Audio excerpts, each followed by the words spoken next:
Ladies and gentlemen, welcome back to Gaming with me, Tony Mo, and we're back here once again inside of Arena Commander. Today I just wanted to do some free flight, do a little discussion with you guys on my recommended controller usage for Star Citizen's Arena Commander. A lot of you guys may have been messing around with the mouse and keyboard, and you might have a 360 gamepad, or now the Xbox One gamepad, which they just released the drivers for, laying around just, you know, not being used. And I have to say, I think the Xbox controller right now is probably the best controller method that you can use for playing Star Citizen. Now, I can't vouch for the joystick people because I haven't had a chance to use it, but I do know several people who are just kind of trying to get used to it, and obviously there's a much bigger learning curve with the joystick regardless of you know, how well it's implemented into a game. So currently right now, the controls that I plan on using, I do plan on picking myself an X52 up very soon. In some way or another, because I do like the idea of messing around with the joystick every once in a while, maybe even making it a primary control setup once I get the hang of it. But until then, I will no longer be using the mouse and keyboard. I find it completely inadequate when compared to the Xbox 360 controller. Now, that being said, there's also a couple other things that you can do inside of Arena Commander while you're flying to sort of help, I guess they're crutches, I would say, that I recommend turning off. The first of those being the G-Safe, as well as the ComStab. So ComStab is essentially a combat stability system that tries to stabilize the ship when doing hardcore maneuvers. That's the wrong button there. And I find it actually to be more of a damper on my skills and developing my skills inside of Star Citizen. The same thing goes with G-Safe. G-Safe essentially limits how far you can push your ship to prevent you from blacking out. So I'm going to go ahead and turn both of those off. With the controller, all I have to do is go ahead and hold left trigger, click in the left stick a couple times, and they're disabled. Now, if you're using the mouse and keyboard, you're going to want to use Control Caps Lock, and you're going to be able to toggle through those and disable those as well. And right away, it's like an instantly noticeable difference. The ship is no longer trying to fight against what I'm trying to do. Basically, what it looks at is when you're trying to push the ship too hard, it'll say, you know, that's a bit too much. I think we're going to have to limit what you're doing there, and it'll fight against the ship, which can actually be really irritating, and it also prevents you from kind of learning the limits of your ship. One of the other things I had to sort of get over that just kind of came with time was understanding the perception of speed in space. Now, things might change. We are just inside of the, you know, Arena Commander. It's just a small arena-based combat simulation. Who knows, out in deep space, the sense of speed may be different. And of course, the game is in extremely early alpha. A lot is subject to change. But right now, I'm cruising along at 120 meters per second. And yeah, you know, it's not the quickest thing in the world, but once you get into combat, that line kind of blurs and you start to realize, okay, this is actually pretty fast. Of course, in the 300i here, I can kick it all the way up to 220 using the boost function. Let's see if we can't head into this asteroid field and navigate it quickly. Just mess around. This is what I've been doing. I mean, as much as Vandal Swarm is fun, I can only shoot AI so many so many times over before I'm just kind of like, alright. Got a little bit of G-force going on there. I'm not sure where the okay, there's the simulation boundary. So the nice thing about the controller is my left stick is essentially my joysticks. I can then hold left trigger to modify them to do my roll. Proximity alert. Yes, I know. And then the right stick acts as sort of my eyes. So, you know, right now, you know, I don't have a track IR set up. I don't think the game's actually supporting it currently, but instead I can use my right stick and I can actually look around. It feels very first person. It's almost as if they took first person controls from being on foot and just continued them with a controller into the cockpit. And it's actually very natural. I can look around and I can rotate my ship at the same time, and I can navigate everything on the fly, and it all feels very nice and very comfortable, and it's very natural. And once you get the controls down and you understand where all the different buttons are, as well as I can do things like switch into decoupled mode on the fly. I can use that to sort of push my ship over the top of an asteroid. Maybe I want to peek around it. I want to strafe from left and strafe right. Of course, all these things, just over time, you'll become more comfortable with them. You'll understand how each of the ships handle. One of the other big things about turning off comm stability as well as the G-Safe is you really get to understand exactly what a ship feels like. Originally when I was flying with both of those on, it was hard to tell sort of the limits of the Aurora compared to the 300i. Apart from them, obviously, you know, one being much faster than the other, I was having a lot of trouble being able to figure out, okay, you know, just what is the difference when you start talking about combat maneuvers. And of course, once you turn those things off, you get to experience the full breadth of what each ship can do, and you do recognize how much more capable the 300i is in terms of maneuverability, and just how less jittery it is overall at high-speed maneuvers. Also, we are on the other map. This is Broken Moon. So last time I showed you guys the Dying Star, which is a absolutely gorgeous map. Let's see if we can't navigate our way through these. Warning. You are approaching simulation boundary. Proximity alert. Without touching the boundary. Warning. You are approaching. The nice thing is with the controller as well, if I say I push myself to the side here, after a while it just auto centers itself. So I can kind of look over, forget about it, go back to boosting, and next thing you know it centers itself and we're back on course. There's actually a lot of intelligent design put behind the using the controller in Star Citizen, which doesn't actually surprise me, because every time we saw Chris Roberts showing off the game, all the way back from the very original Kickstarter pitch that he did, he was using a 360 controller, you know? For whatever reason, he enjoys using it. Something he's always using. You know, maybe it's just easier as a developer to pull up a 360 controller, pull up a gamepad, rather than having, you know, big old HOTAS set up on your desk. And maybe for him, the mouse and keyboard just doesn't, you know, kind of fit the experience. I actually feel like the controller is a decent fit. I mean, you have a 2 joystick setup, and it works, you know? I mean, it's not like the full immersion factor that you get with something like a HOTAS, but I think it works. And I think I actually enjoy it quite a bit, as I said. Let's just do some nice little maneuvers here. Let's see if we can kick it into decouple mode, and I'll show you guys what I mean. There you go, some of the strafing moves that you can then do. So if actually there was somebody in that area and we were about to come around the side of that asteroid in a combat situation, Proximity alert.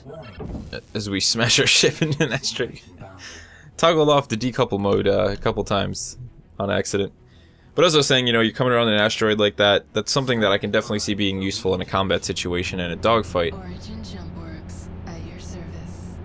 I think the amount of low-speed dogfighting that we're actually going to see inside of Star Citizen when DFM multiplayer goes live is actually going to be a lot more than most people are expecting.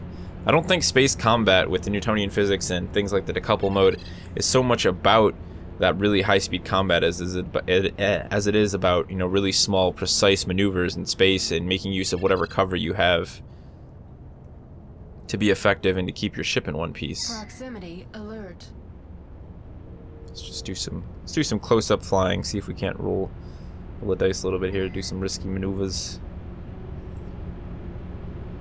Not as if we're going that fast, but you know, it's good practice. Start to see some G's, and we're gonna black out. See if we can bring it back without crashing.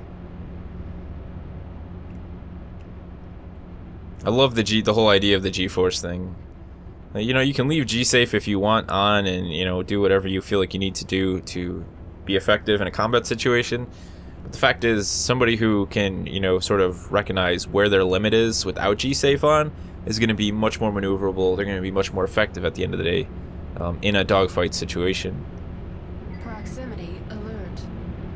But one of the big things I've just been doing in free flight is just getting used to the ships and, you know, your awareness. You're in first person. This is something you have to do in any game that allows a first person camera view or perspective of some sort, is you have to start to understand where the limits of your ship are. Where are the boundaries that I can't see? You know, I don't have side mirrors in a spaceship. More specifically, it's not like a car where I can actually kind of see what's to the side of me and what's behind me. Here I'm just, you know, completely dependent on my knowledge of the size of my ship, what I can fit through, what I can't, how much length I have behind me when you start talking about can I clear a certain space while, you know, decoupled and strafing. These are all things that you have to start to recognize.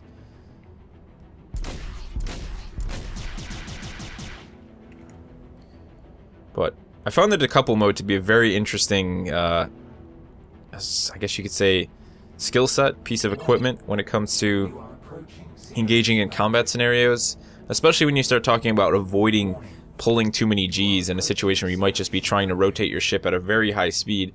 You could sometimes use the decouple mode to your advantage, just sort of cut down on the G-force and still do the rotation you needed to do to get on target. Let's see if I can kind of demonstrate that. So we'll go for a big tight turn, and we'll hit the decouple mode. Proximity alert. Now we're sort of in a strafe. The sketchy thing with that is once you hit decouple, whatever speed you were carrying when you were going forward, you're pretty much just going to continue to carry that unless you start messing with the thrusters. So I'm going backwards right now. I can go ahead and turn around. I'm still carrying that same speed. I'm just kind of floating through space. This is also actually something that would be very useful in a combat situation, where rather than trying to spend all this time doing this, insane maneuver to get behind your target, you simply say, you know what, I know where I am, I know how much space I have, how much time I have to float in this direction at this speed. The target is behind me, so I'm going to go ahead and swing into decouple mode, whip around, continue to fly backwards, and start engaging. And then I can go ahead, slap out of decouple, maybe push down or climb up, and get right out of, that combat plane and move somewhere else, get into a different situation. There's so much potential for for combat and dogfighting scenarios inside of space when you compare it to normal airplane dogfighting. It just has me giddy with anticipation. I'm at the point now where it's like I can't wait to get into the multiplayer portion of it, because I really just want to see what other people are like, what their skill level is at. Those kind of things interest me, to see where people have already gotten, to actually be able to dogfight with them, and sort of experience other people's skill sets. I think it's going to be very interesting indeed. I mean, I've seen some of the stuff from Elite Dangerous, and just some of the scenarios that you watch with the dogfighting in there is super intense moments.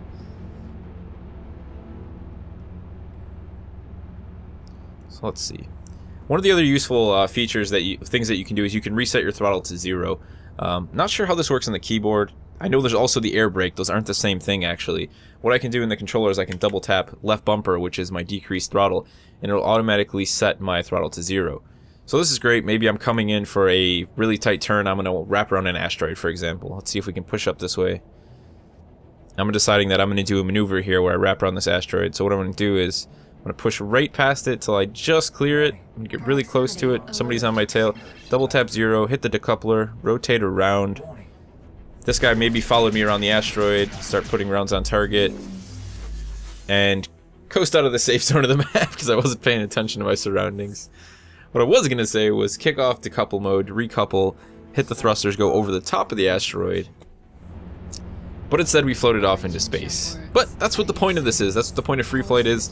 I spent a lot of time just messing around in the ship, getting used to all the controls. So at the end of the day, guys, what I wanted to ask you was, number one, what's your favorite ship so far inside of the Arena Commander? Which one have you been spending the most time messing around with? I've actually spent a lot of time in both.